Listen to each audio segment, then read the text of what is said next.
This is Anthony Pascal, and this is the All Access Star Trek podcast. Laurie is still on vacation, but Matt Wright is ably stepping up again as guest host. Hello. Welcome back, man. Thanks. Yeah, I'm a little jealous. Laurie was floating down the river, posting amazing pictures of cute European towns and French pastry. Kind of jelly, but happy to step in.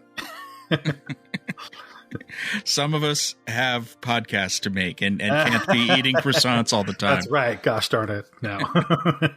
But it's good because last week we started the podcast. Yeah. So let's just jump right into it. Talking about something that we hadn't posted on the site yet because we were waiting for Friday. That's right. Friday came. The Skydance deal didn't happen. Mm-hmm. Their exclusive window ended. Yeah. And chaos ensued. Yeah, I was going to say, unfortunately, it's not like anything definitive happened since Friday. Sadly, there's no, this is the way it's going. It almost feels like there's a PR war happening in the background. Yeah, certainly feels like it.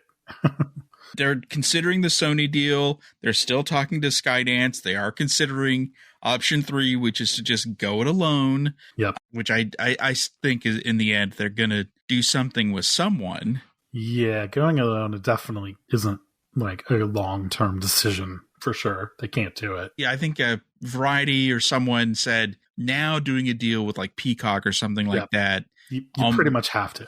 Especially because HBO Max and Disney and Hulu are creating a bundle. I mean, then it's not going to be a single app, I don't think. No. But it'll be a discounted bundle, which is the bare minimum that they need to do with Peacock. Right. And I say, throw in AMC, do a triple play, $99 a year, you get all 3 or something like that. Yeah. I mean, AMC would be pretty good. They do genre stuff. Like, of course, there's a home of Walking Dead and things like that people really like. So the Sony Apollo deal is becoming a little clearer in that basically if they win out, they're just going to sell Paramount for parts. Which we kind of knew it was going to happen, and they just made it clear that, that's what's going to happen.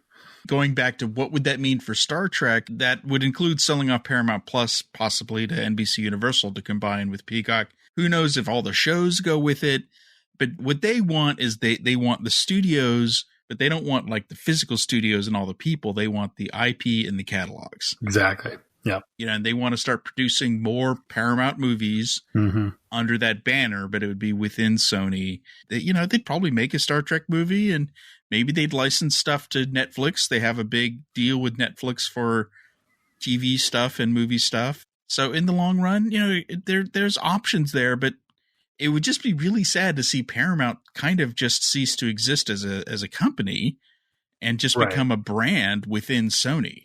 Right, which of course has raised a lot of concern inside Hollywood, who don't want to see that just, blown up and become a sub-brand of yet another conglomerate. A few years ago, there were 6 major studios. Now it would bring it down to 4 because Fox was absorbed into Disney. Yep. People in Hollywood, Ari Emanuel, who runs the biggest talent agency in Hollywood, has come out against because it makes a less competitive environment for creatives in Hollywood to sell their talents. You can't shop around if it doesn't exist as a place to shop at. There is this Hollywood versus Wall Street kind of fight. James Cameron came out for the Skydance deal. Yeah, it's becoming political in a way, but not politics in the normal sense. More Hollywood politics, basically. Right. People are like, we should not lose a Hollywood studio. And I thought it was good that Jeffrey Katzenberg threw his weight because, of course, Katzenberg used to be a Paramount executive at one point. Yeah. It's full circle, we still don't know what's going to happen with Paramount. So watch this space. But in the short term, nothing's going to happen. And Paramount is still doing stuff. They announced a new streaming show this week with Tracy Morgan. They just started shooting another season of Frasier, and they ordered another season of the Zoe Saldana, Taylor Sheridan. Yeah, I was just saying, because it's the Taylor Sheridan show. That guy's making him money. But those shows aren't cheap. They're spending money. They're still functioning because they have to. They can't just stop and wait. Yeah, they can't stop and wait. Yeah, exactly. But I did like the Hollywood Reporter had just one of the articles covering this, and they depicted the because there's now 3 CEOs, or, right. What the I forget. office of the CEO. The office, that none of them are they're either all CEO or none of them are CEO. They're co-CEOs or something. Yeah. They depicted them as like 3 flailing crew members on a burning Enterprise with no one in the captain's chair, which I thought was appropriate. Anyway, let's from a burning Enterprise, let's talk about a happier thing for the franchise. This is a big deal. Very positive, kind of huge prestige news. We just found out today that the whole franchise as a whole, the Star Trek franchise, has won a Peabody Award, which is a very prestigious award. I mean, you usually think of it for journalism and stuff, but they give out a lot of these, including fictional shows. Star Trek actually won one before for the Big Goodbye, like way back in the 80s. Yeah, it's a big deal. It's huge. It's the kind of typical groundbreaking TV show, yada yada, powerful franchise that persists, which is nice. The specific award in this case wasn't for an episode, but was for the franchise. And, so now you could list Star Trek amongst 60 Minutes and The Simpsons and The Daily Show as winners of this institutional award, which is, kind of a big deal. I mean, hey, you're right up there with The Simpsons. You can't do better than The Simpsons. You can't do better than that, yeah. So Alex Kurtzman made news again for something he said, which was on the Ready Room. So last week he was the guest, and they talked mostly about Discovery in the final season, but there was a brief kind of big picture discussion at the end about how Discovery kind of began the whole Star Trek universe. And he was saying how he's in those first years, he started thinking about what he could do with Star Trek and how there's what he called infinite story possibilities, which I generally agree with. But then he kind of pivoted to say, how they don't want to do just anything. Right. He says, I don't want to make a Star Trek show if there's not something special to say, just to do more. I think it would be disservice to Trek. It'd be disservice to fans. I think fans would feel it instantaneously. They would know this is not authentic, which is kind of the big word that came out of that.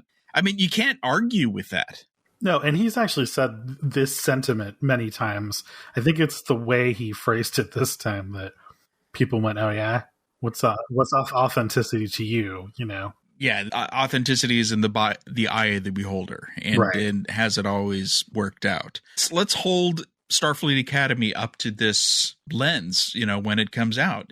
Does it feel authentic? And he's saying, I'm not going to do something unless it feels authentic to fans. Okay, so So let's see. Yeah. That's the yardstick. So let's, I would say Prodigy, authentic, 100%. Very, yeah. And Discovery, which, we're reviewing today. So, but it hasn't always been, I would say. There's time. No, I think it's really grown into its own. And of course, Lower Decks. But yeah, he certainly kicked a hornet's nest up with those comments. The phrasing, really got everybody. Yeah, I feel bad for Alex. Anytime he says anything, people freak out over, everything he says. Yeah. It's that authenticity word. He just shows it and people were like, oh, yeah? What does that mean? So we have movie stuff to talk about. This was the 15th anniversary of the 2009 Star Trek movie. Which it was. Snuck up on me. It did. I know. I was like, wait. Oh, yeah. I totally forgot that was this week. In fact, it was just yesterday. And, I still think it stands up. I think I've watched it recently, and I think it's a great movie, especially for its time and the state of Star Trek at that time. Yeah, no, it was huge. Still is huge, really, and it's quite enjoyable. So it just so happens that on the same day that came out, Entertainment Weekly and some other press came out around Chris Pine because he's promoting his new movie Pool Man, which he wrote and directed. The new theme coming from Chris is he doesn't know Jack about Jack. He doesn't. Is that a new theme? I'm pretty sure that's just basically the way it always is. I guess, but because as they like to joke, the actual actors are the last to know, right? They get called last whenever they actually are ready to do something. But he seems really frustrated. He does. Yeah. He's talking about how he is learning stuff about Star Trek in the trade. This is the actor who plays James T. Kirk, finding out. So he asked, why did they hire a new screener? I thought they had a script, So well, and they do. And this is another another polish of it, basically. Yeah, well, it's the fourth pass of the late, and that doesn't count the Chris Hemsworth passes. Right. This is the fourth pass different. Since 2016. It's hard to count how many versions of this movie. His thing is he thinks they've pivoted again, which they quite possibly have because they didn't put it on the schedule. Right. In a podcast, he kind of laments how they're bringing in this new cast to do. There's a little bit of an irony. Chris Pine talked about how they're doing this new movie with the new young cast ahead of Star Trek 4. Well, I mean, as we know, they took so damn long doing this. The Kelvin crew aged. It's a lot. It's a bummer. He is 44 years old. Yeah. On the anniversary date, Simon Pegg posted a picture of him in his Scotty uniform for the first time, where he took a selfie. And he had the message, if you hear any news about the fourth film in the Kelvin universe, let me know. Again, that theme of, we don't know squat. Stop us know. Asking us. Yeah. You tell us, basically. Yeah.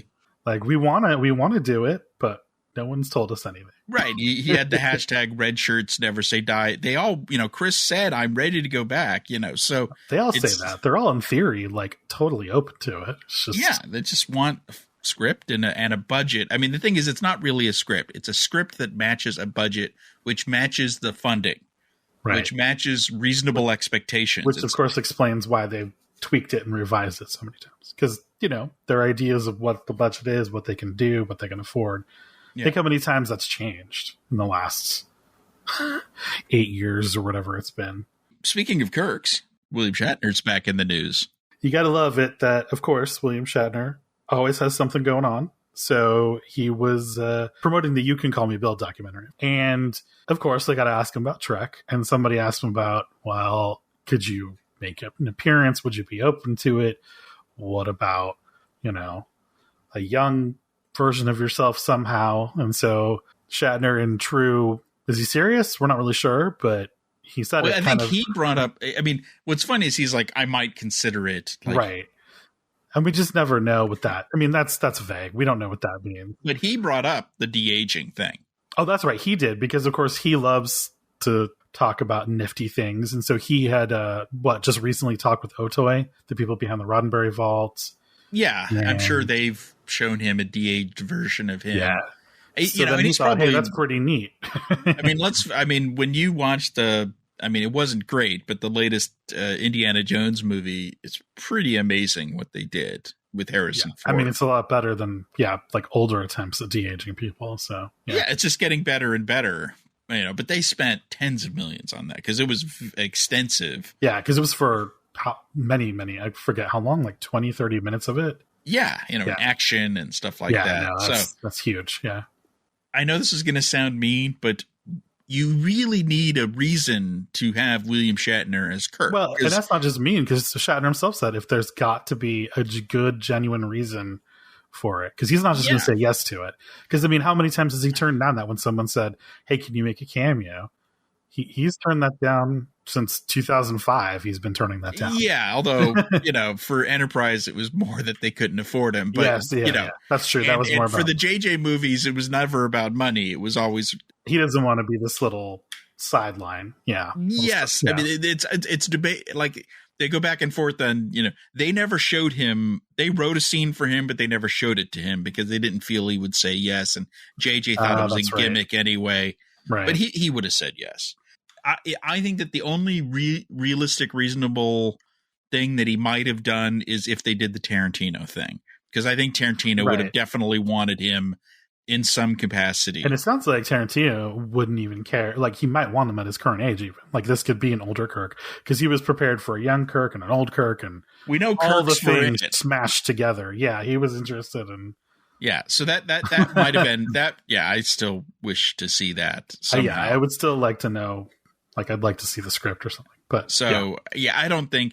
But what's amazing is he says this kind of typical Shatner thing, and it got huge coverage. Well, whenever he says something, Shatner people latch onto it. Yeah, people pay attention. Yeah. So let's talk a little Discovery. Before we get into more Discovery, I just want to point people to a project that Doug Jones did years ago, which we reported on the site Yeah, off and on. In the early days, Mm-hmm. Something called Space Command.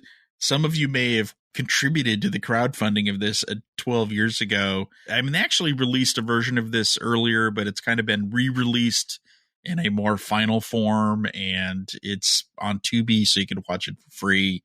And Doug is in it, and Picardo's in it, and a bunch of other people. Ferranta here's in it. I mean, it's so old that there's multiple people who've passed away in it. Well, yeah, I mean, Michelle Nichols is in it. Yeah. Mira Furlan from Babylon 5, who died in 2021, is in it. I mean, it's just like, what? It's low budget. You know what it reminds me of? I mean, and this is going to sound mean, but so Mark Scott's great. It's inspired by Star Trek. It's optimistic, but it reminds me of those old sci-fi low budget movies, you know, that would be on the Sci-Fi Channel in the early 2000s. You know, like Robert Beltran or, you know, Michael. They would all do these movies.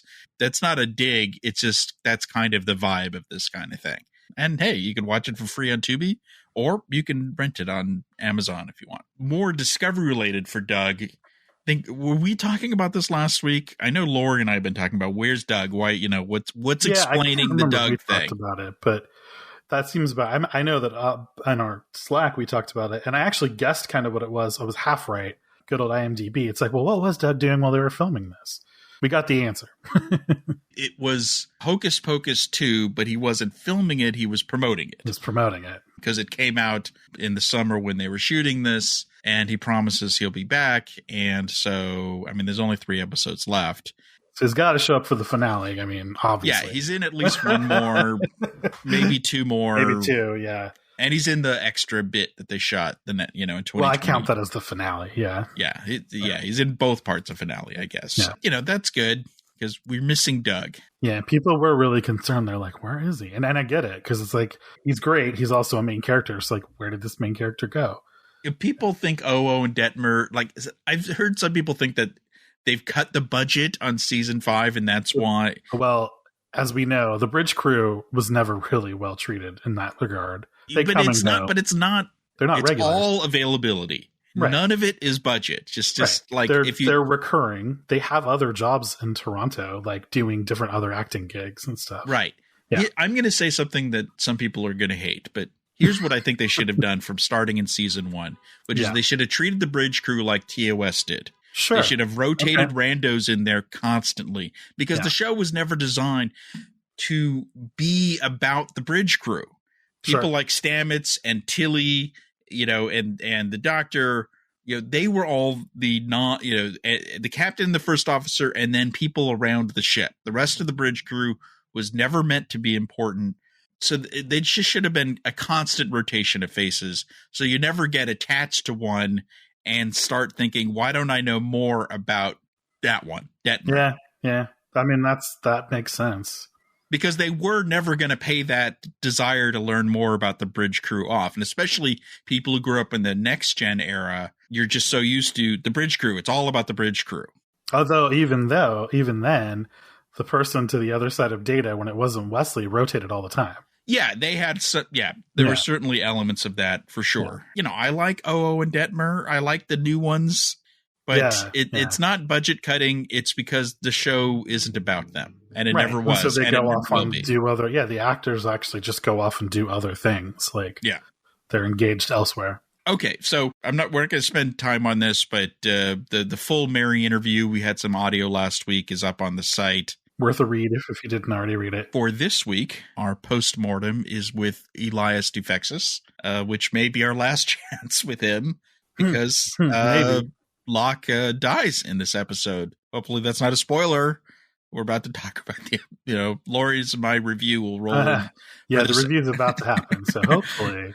But I asked him about just kind of the weirdness of, he never gets out of the bed. That's right. In this episode, he's in bed the whole time. So here we are talking about that.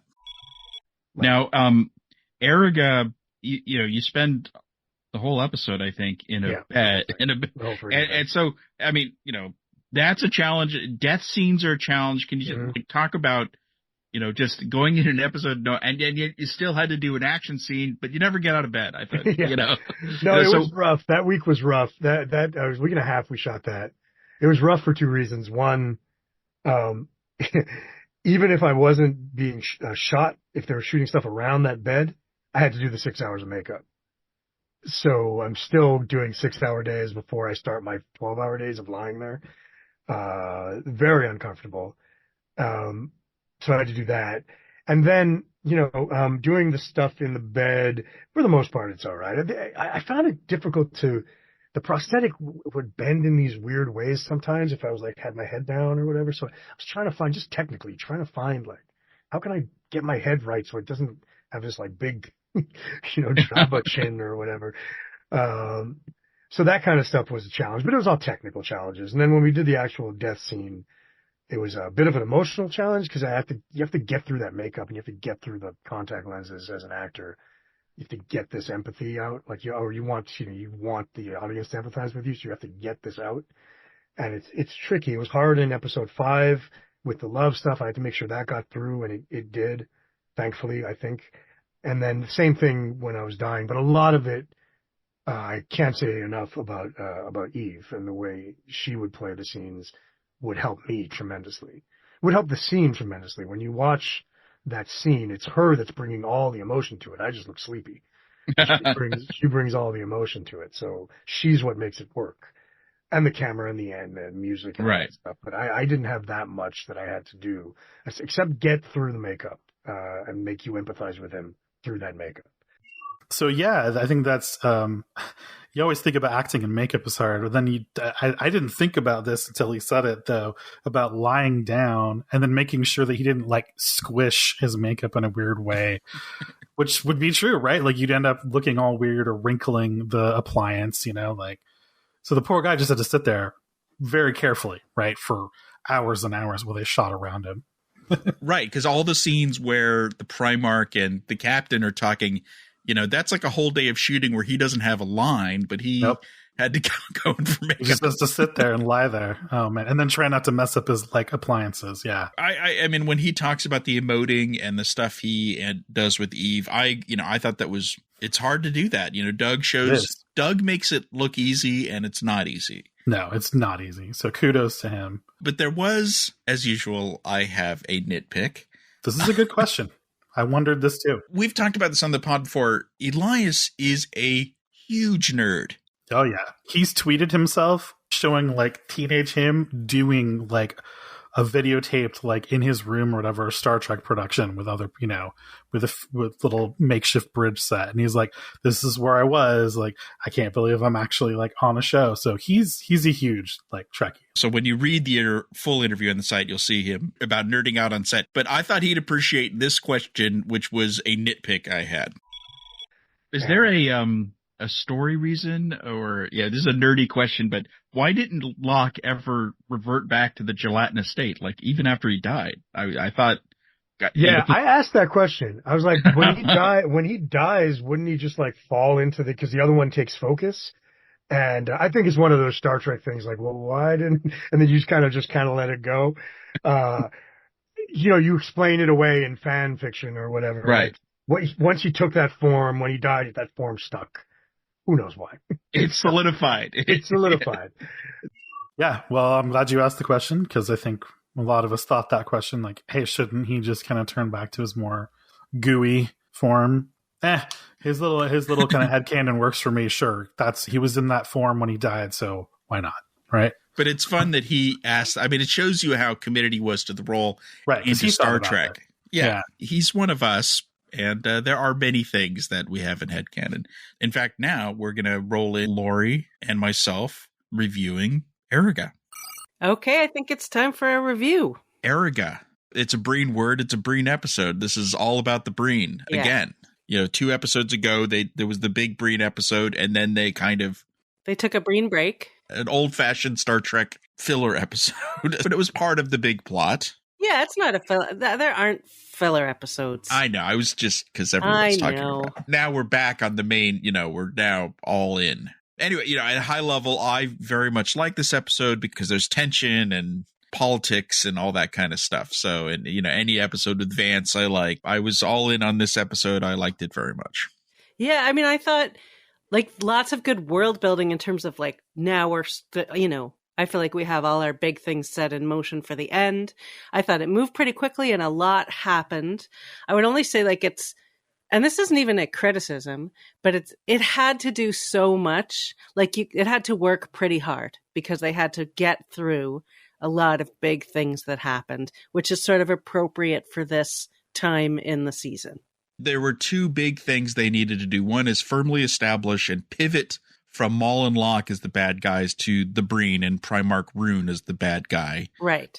And they also had to, because they don't have all the pieces yet. They have 4 out of 5. So there was a couple of subplots going where they were essentially setting up the next episode. But I felt like those flowed well. So you had the Adira and Tilly subplot and the Book and Stamets subplot, all of which were both tied together, of putting together the pieces so that they know where to go for the next episode. Even to the point that Stamets had to remind, as two different characters, Tilly and Book, were reacting to the Breen crisis and what's going on there, Stamets had to keep reminding them, no, this is more important. Like he literally had to stop both of them in their tracks. Yeah. We have 4 more episodes, guys. Yeah. You know, pretty much.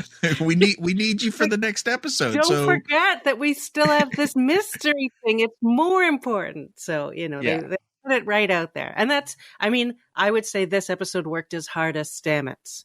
Maybe. Yeah. That's the way I would put it. And it didn't, it was nice that it moved so quickly. I feel like I have predictions and observations, maybe a little long, but it certainly kept things moving. This episode did a really good job of, it had key character things to do, but they were all nicely woven into their moments. So Adira and Tilly had a little character growth. Book, had some stuff going on. Raynor had some stuff going on, but it was all because it was part of the actual story. It wasn't disconnected. They didn't stop what they were doing and have a conversation about something unrelated. Right, like Adira and Tilly kind of did, but they gave it a good reason. They typed into Zora Google what they wanted to search for, and it was going to take Zora like 15 seconds. So they used that time to have a little moment. I will say they're wildly inconsistent about what takes Zora time and what doesn't. Right. That should not have taken the super intelligent, but it's the problem with the technology on the whole, which is that it's so efficient and magical that you have to just be completely random in how it works. For sure. But they had a nice moment. It was still about what was going on in front of them, which was Tilly was noticing that Adira was doing a good job. And showing that she's getting good at being a teacher, which Adira pointed out, and being, a leader in that way, or, a mentor, where she's can spot growth potential and all that. So no, all of that, again, it makes me feel like Adira is going to show up on the Academy show. Yeah, I think they probably will. We learned a lot about Raynor, really kind of why he's the way he is. And it kind of bugged me, though, that, I love the tension with him and Vance and, the Tarina. He gets kicked out of the meeting because he may have evolved to have the trust of the Discovery crew over the last few episodes, but he's still a dick, right? Like he's still angry and he still has issues dealing with the Admiral and power. And so he still has more to go. But his reluctance to reveal what he knew about the Breen was a little weird. It's like, the Breen are here. Stuff about the Breen. Why did it take Captain Burnham so much to squeeze it out of him? Yeah, it took her 2 tries. Like she tried with him once and she said, everything's really, you have to tell me. And they were trying to play up that it was hard for him to talk about, but he does seem like the kind of guy who would know now's the time to talk about it. Like he didn't mention in that first meeting, I know the Breen. I've dealt with them. The question is, why didn't Tarina know that? Because Tarina said she researched everything about the Breen. Because now we know that they haven't dealt with them since before the burn. I guess Kelleran, from what we could infer from this, Kelleran is not part of the Federation. Because they're saying the Breen haven't entered Federation space since back in the day of the Dominion War. Right, and it wasn't a Federation planet back in the day either. Although maybe the Kellerans were part of the Federation, then during the burn they weren't because they lost a lot of planets. There's some missing history there. But that was, all of that stuff was interesting. So I'm kind of allowing it. I mean, there's a lot of those things that don't make sense. Like when Locke is dying, and if you look at the scene, there's a scene where the medic shows up and then they cut away and they come back and Locke is dying and the medic is just standing across the room watching. Yeah. Like, dude, help. You're a Breen doctor. And then Culber says, oh, well, he injected himself with tricortisine. It's like, shouldn't you have told him that 10 minutes ago? But, it's one of those things where it only when you deconstruct an episode, which we do you start noticing these things, to be honest. Like, that's what I was thinking as I was watching it, because I was enjoying the movement, the things that were happening and learning more and finding stuff out and watching people. And then afterwards, as I'm taking notes because I'm going to review it, I start noticing all these sort of small things that if I were casually watching, it probably wouldn't have struck me.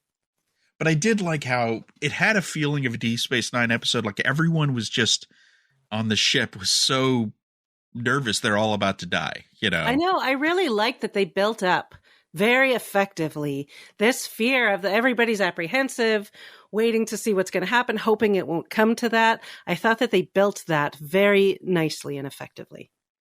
That Breen ship is ridiculously large. When we saw it in the Zora flash forward alternate future, it didn't look that big, it seemed to big. That was probably just perspective of where it was in space relative to HQ, because it was bigger than the HQ. I mean, it's ridiculously large. It's bigger than all the ships and HQ. Yeah. It's bigger than everything. Here's the thing. This was one of my nitpicks. When it looms over them and there's a shadow, I'm like, what light is it blocking? Well, there is. This is. Yeah. Sorry, I just couldn't help it. I was like, because it was dramatically effective, but I was like, the light isn't coming from out. They're not getting light from an outside source that the ship then put itself between the source and the ship. Maybe the HQ's putting off light, and it was in between the two of them. I mean, as we know, with all science fiction, you shouldn't be able to see shit because, unless you're close to a star, because there's not a lot of light, so. I couldn't help noticing. I was like, anyway. But see, that scene was perfect in that you have this funny scene. Yes. With Reno and Adira and Tilly, and, getting Tilly and Reno together is great. Great stuff. And we haven't seen a lot of that, I don't think. There was just a lot of fun there. And then suddenly it takes this dark turn. So we're learning about Reno's crazy backstory, which is fantastic. I loved it. I mean, besides, she had such good lines anyway, where she's talking about, why, about the Breen. And she's like, it's the whole faceless helmet vibe. Truncheons, jackboots. Where's the nuance? Which I thought was great. And I love that they're following her around. She's busying herself with stuff. And then they're finding out all about the weird things that she used to do. I mean, Reno's backstory, she was bartender. I mean, just it's all great stuff. She talked about a shady antiquarian archivist. My headcanon is that's Pelia. What do you think? Yeah. I don't know. Pelia was probably in Starfleet by that point. But that could work. Yeah, that could work. Actually, the other thing she said that I noticed that bothered me was she talked about a landfill. And I was like, there shouldn't still be a landfill.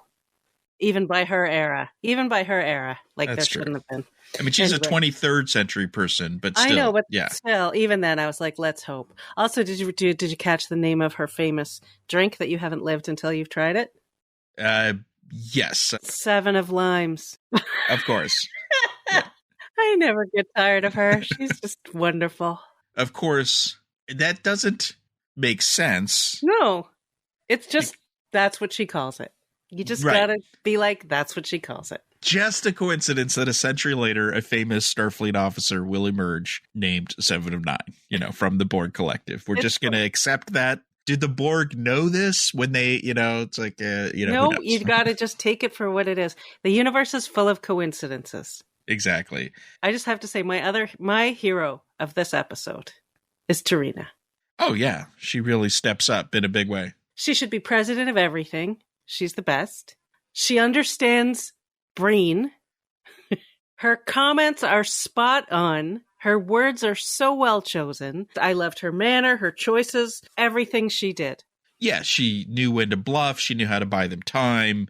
She knew how to make the hard decision at the end, which obviously Book is not cool with, but it kind of made sense. I guess the implication there is even with the backup, they probably would lose in a fight with the Breen. Would. Oh, for sure. They were trying to show you that, I think, just by the size of the ship, although that's, sizes and everything. But they were trying to convey power. And also, I mean, that amazing scene where they are about to start the negotiations and the Breen beam in and then beam in all around them. Right. Right. Like first the people they're going to talk to, and then all these other helmet heads show up around them. I thought was really just a nice little touch. I like when things start going bad and Vance tries to, humana with one of the Breen soldiers trying to, hey, wait. Yeah. They just leave and he's like, oh, okay, whatever. And then, of course, Rayner jumps in and says, let's just start shooting, basically. Right. And Tarina, again, has to have, she whatever we do here is going to have implications across the Federation. But you need someone like him because he's the one who's reminding you, this is going to be brutal. They are brutal. And so we have to, what he's saying is important. His tone is off in terms of diplomacy. But what he's saying matters. And there's a reason they keep him there. Did you feel because this is one of those things of where there's a conversation happening and one person starts figuring stuff out. So first of all, after 5:05, we have to remember that all of those flashbacks that we saw were just flashbacks. They weren't actually telling Michael and Book any of that stuff. So they came away from that episode not knowing anything about Locke and Maul, really, except that they were in love and he was a Breen. They knew that. So Michael just talking to Locke somehow figures out Locke is royalty and related to the Primarch. Like she took some huge leaps without any information. Or did you think that she had enough information to put it all together? I think she had a little bit of information about how their power struggle worked. And then she was watching his reactions very carefully because he was reacting differently from Maul, I thought, in that scene. Maul was determined not to reveal anything.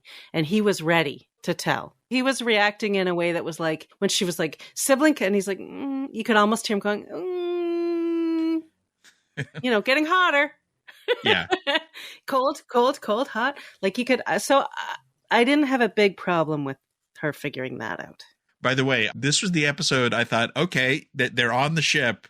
They're going to steal the map. Because I kept on, it's happening, because Stamets is walking around waving the card. And remember, he says, this is the most important thing in the Federation. And I'm like, well, why are you just walking around with this thing? Yeah. Well, it's the book, too, because they got the book back.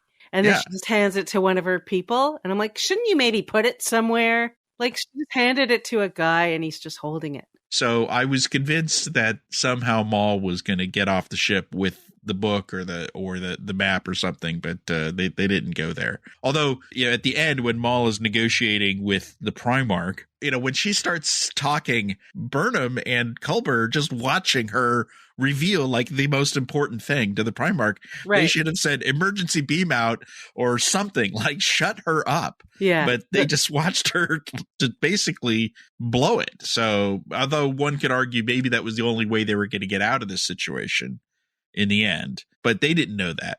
And they didn't want the Breen to know about the progenitor technology. Right. They did do a good job with Maul and Locke of making them interesting, nuanced characters. And I think the death scene was fantastic and you really felt it. And so just kudos for how they built those characters in just a few episodes, in just a few scenes, so that in this episode, when we see the death scene, it matters and you feel it. Well, do you think he's going to be dead? Or do you think there's going to be... I mean, progenitor technology is such a big deal that I wouldn't be surprised if he comes back by the end. I mean, that's the whole point of they have hinted that it could create life, it could destroy life. So, yeah. Because it was feeling a little bit like we finally are so interested in this guy and we're finally really knowing so much about him and then he's dead. I mean, it's shades of Arium. But, and because he is the one Breen who isn't into being a Breen, which makes him really interesting. I want to hear more from him. Yeah, because the Primarch is one-dimensional at best. I mean, he is the old school Discovery super evil. He doesn't have he probably has a mustache under there, a gelatinous mustache, and something that twirls it automatically. In a way, that's fine, because they were like, I liked what Locke said, which it should be true with so many aliens. You don't understand anything about us. You never will. You won't understand our motivations, etc.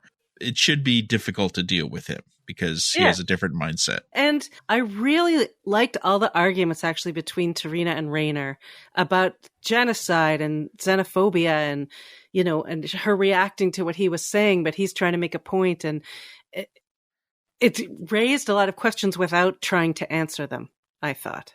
Like he's saying, this is my experience. They don't care about us. They'll kill us. Genocide is their prime directive. And she's saying, you can't judge all people. And he's saying, well, I can. And so, they're both right and they're both wrong, which is what Star Trek does best. I love when it does that. Yeah, things didn't tie up in a nice bow at the end where everyone learned their lessons and had a nice moment. Although, I mean, I did like how they wrapped things up with Rayner and the captain, showing their bond is growing. And there was the joke about how she mutinied against the Klingons. And even when Tarina was sort of showing off her Breen understanding, they cut to him, I think, at that point with a look like he was like, oh, like he likes her now. Yeah. I felt like he was like, oh no, this woman's good. On the other hand, things with Michael and, I mean, all of their rekindling romance is definitely, this is not going to help because it's the same thing that happened the last time, right? Is like the Federation makes a decision or Starfleet, somebody makes a decision, since they mix up the two so much, and he doesn't like it. And he's not, in this case, he's not thinking big picture. He's way too personal. He's thinking about one person, and you can't think about one person unless it's Kirk and the person you're thinking about is Spock, and then you can do whatever you want. But otherwise, you have to think about the bigger picture.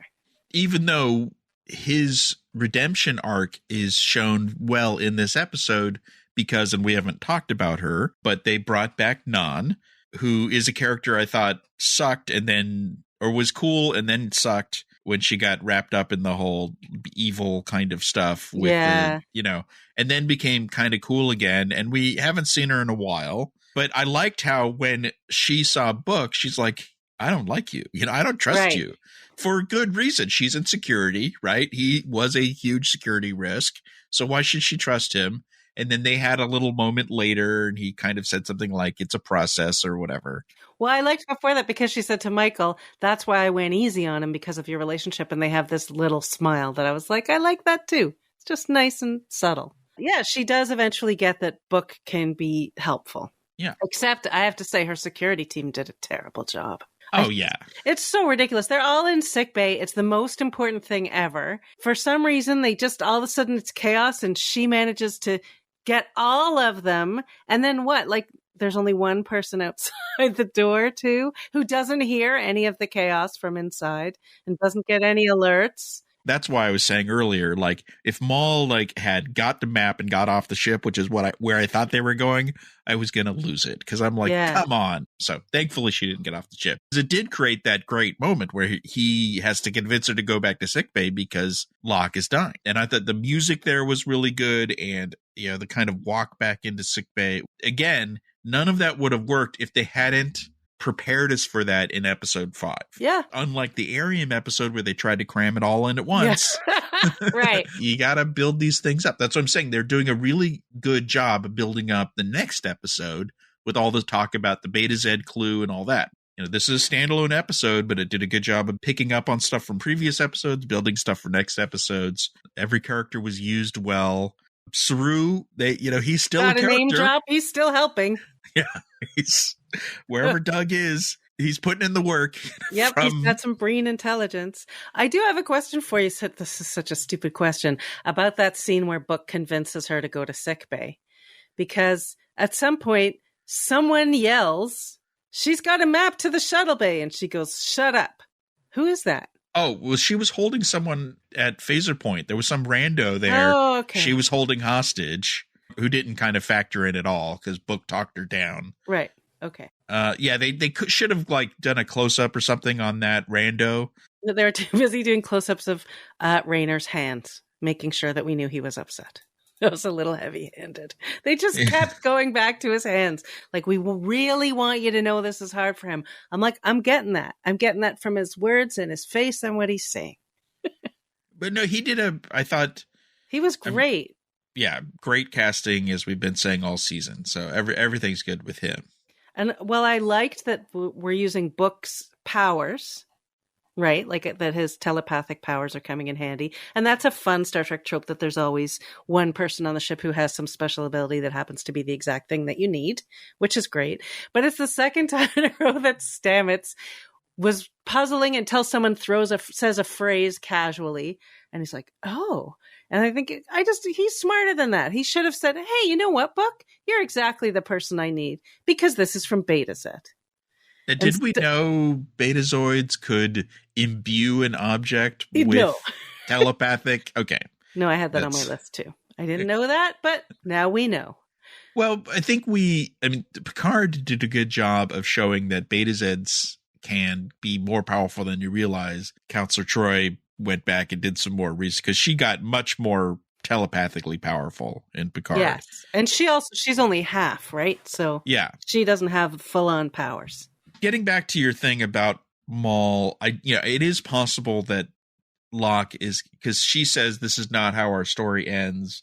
So they could be foreshadowing. I would not be surprised if Locke comes back, but obviously Maul is going to continue to be an important character, because now she left with the Breen.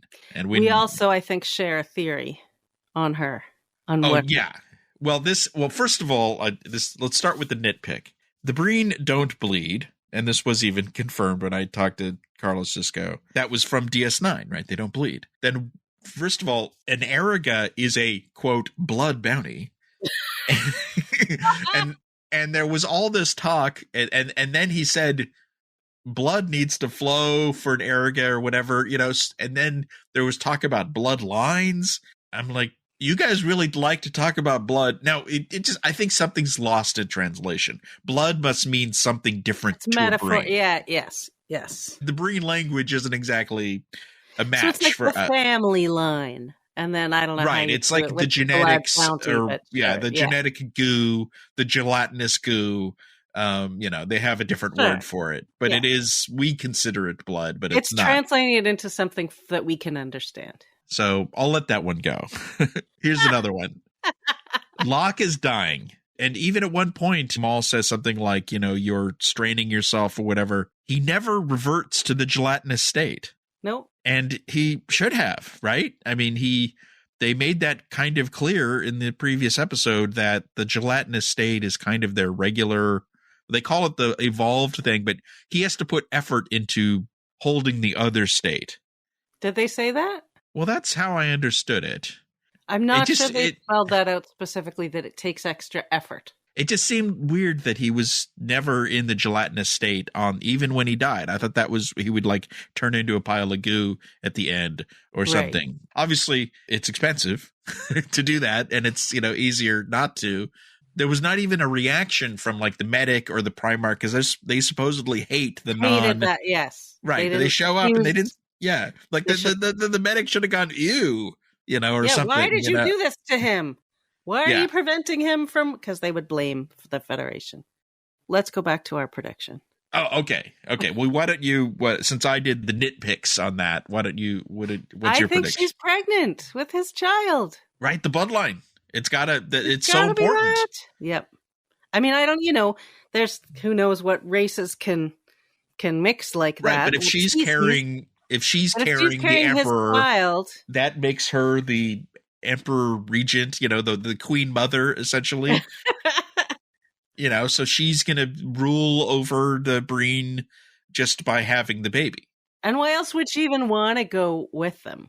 Well, again, she thinks the progenitor tech, this is what Michael said at the end, right, is going to bring, all she cares about is Locke. She doesn't, and her fantasy world in the Gamma Quadrant, but mostly Locke. So she's going with them because they will use the tech to bring Locke back from the dead.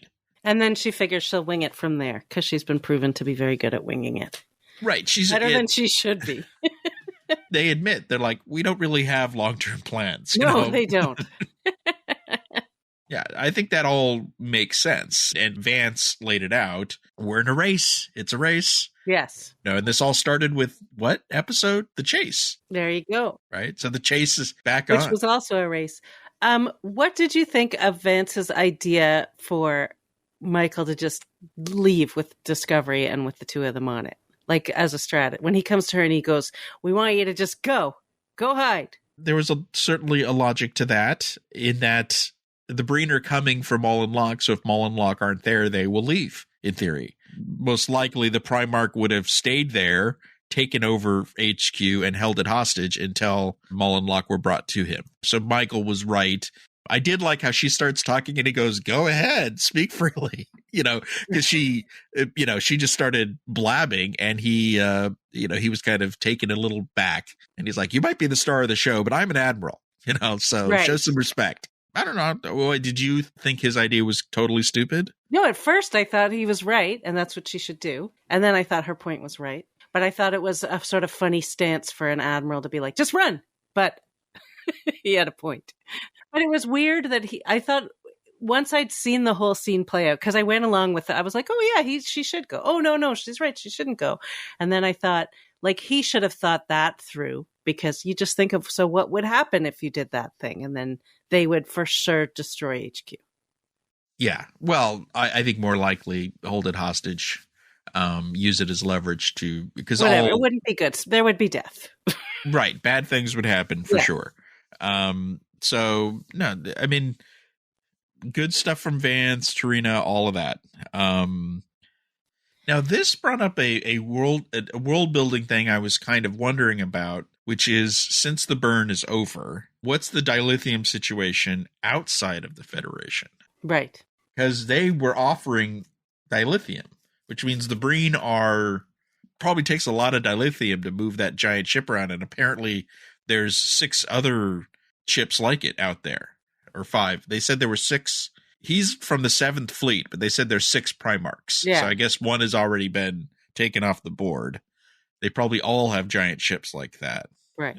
I think we're heading for, because they were showing how they were playing off the 2 Primarchs against each other. Right. Typical No, and they Gambit. kept talking about a war, and he was like, oh, you want to unite them using Locke, and oh, we want to have a war, and factions, and blah, blah, blah. Yeah, so we'll probably see, well, maybe not, but we might see some of these other factions of Breen. It's all Breen all the time, I think, for the rest of the season, right?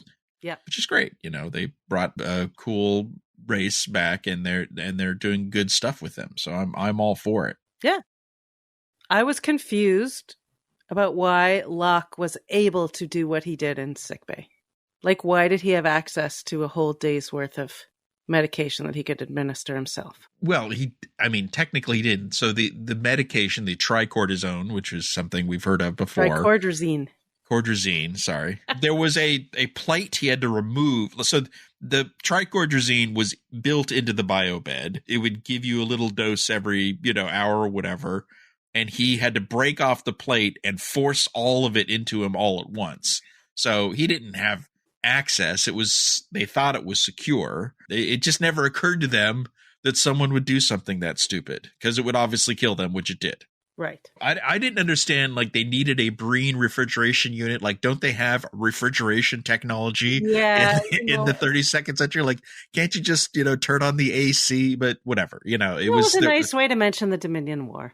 Yeah, the Dominion, they wanted to bring it up, so I appreciated that. They never mentioned the word San Francisco, but in the Dominion War, when the Breen came on, they destroyed San Francisco in a surprise attack. And Tilly made a mention of that. Like, the last time they came in, they destroyed a city. That was San Francisco. And Vance talked about how Starfleet was caught flat-footed. They probably learned it in school, because it was one of the worst moments in Starfleet history. Yeah, they're like, everyone remembers what happened. Yeah, it's Pearl Harbor, essentially. They did a good job of tying in, DS9.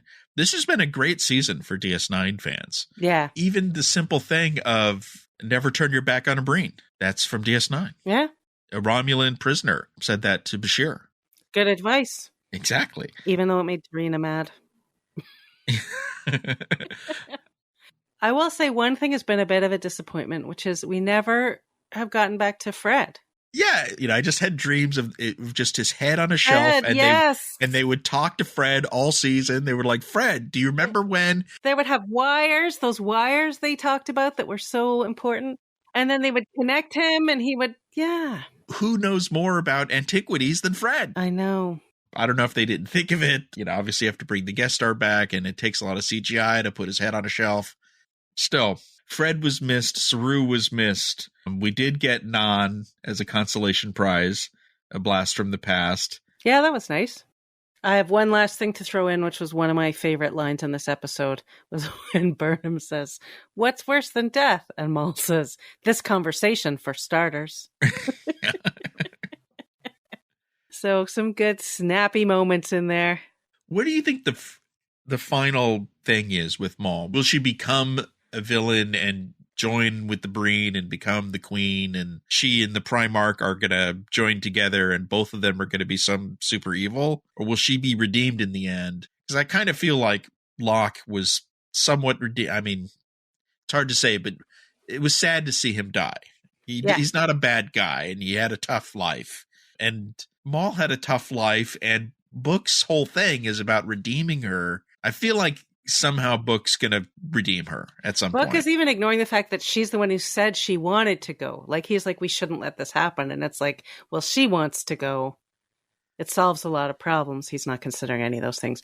But I do think somehow Book will redeem her. But I also, so here's a crazy theory based on someone who listens to the podcast, I wish I could remember who it was, had a theory that somehow they'll have to take the progenitor's tech into the infinity room forever or something like that as a way to protect it, and somebody will have to go with it. Right. It's a variation on the Decker V'ger theory. At some point, someone's going to have to sacrifice themselves to hold on to the tech. And to protect the tech from other people getting it. So that could be Maul and Locke and their child. So you get to live in the infinity room forever. With your little family. But you could never leave. Which they wouldn't care about. Locke was happy to live in a jail cell if he could be with her. He didn't care. Those little infinity room keys, they haven't established this, but they can certainly in the future, is they can't be replicated. They can't be hacked. Right. So if the keys are in the room somehow, there's no, it's it. You'll never get in. You'll never get out. Right. Or whatever, like if they destroy the keys or something like that. Right. Yeah. And apologies to whoever I stole that foundation of that theory from, because I did take it from somebody. I didn't come up with it on my own. But I think that is one possibility, because there's no way this tech, which they talk about as if they know what it can do. And the truth is they don't. They don't know what this tech is or what it can do. It's just super crazy powerful. Right. They just keep saying it's so powerful. And I'm like, right, but how is it? If you don't know what it does, you don't know how. Anyway, it doesn't matter. They'll need to protect it. It can't really get into anybody's hands. Right. I mean, obviously the Breen aren't going to get it. And I don't think the Federation should have it. They're still kind of a mess. I've been thinking maybe doesn't exist. And that's the trick of it all? I don't know. I feel like there's another shoe to drop. There's another twist. Like Dorothy finding out that she could have gone home the whole time. Yeah. The tech, it's all a test. It's in you. Yeah. It was all about the journey and, whatever. It is very vague. But all in all, I mean, the episode I thought was, I don't think it'll be one of those ones that's like, oh, I really want to rewatch that one because there were so many great little moments in it, but it moved quickly and it accomplished a lot, I would say. Yeah. I think it worked from, I mean, we had a lot of these nitpicks, but they're almost fun nitpicks. Yeah, it's almost none of it was like annoying. None of it made me roll my eyes and not believe anything. Nothing took me out of the episode. There was no moment where like, do you want to say hit it? I mean, just nothing like that. Yeah.